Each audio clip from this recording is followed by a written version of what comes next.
right, hello everyone. So this is going to be a real quick tutorial on how to upload a Jupyter Notebook file inside of Google Colab. Soon as you navigate to Google Colab, you're going to have this pop-up box that you see here on my screen. I'm going to go ahead and click upload, and I'm going to choose that file that I have already downloaded. So maybe you have downloaded it from a Canvas site, maybe you have downloaded a file separately from GitHub, whatever the case may be.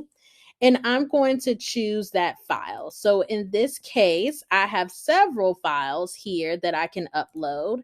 I am actually going to upload just a real basic sample Jupyter Notebook. And here I see that I have a Jupyter Notebook open. So this is my sample Jupyter Notebook. It's already in Google Colab when I actually click upload that file.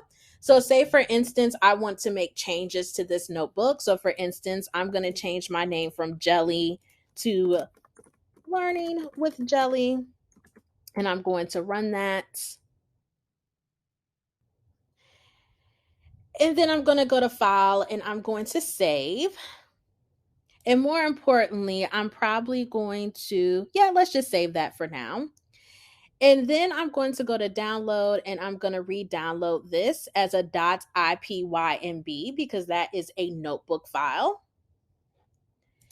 And then I'm going to go to file. Let me go to new notebook. And then I'm going to go to open notebook and I'm just going to upload that same file with those changes.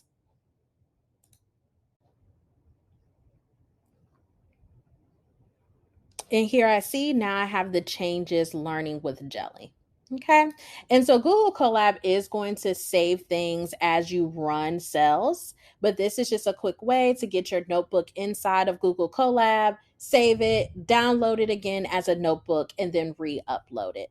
All right. And that is how you bring a Jupyter Notebook into Google Colab. Thanks so much.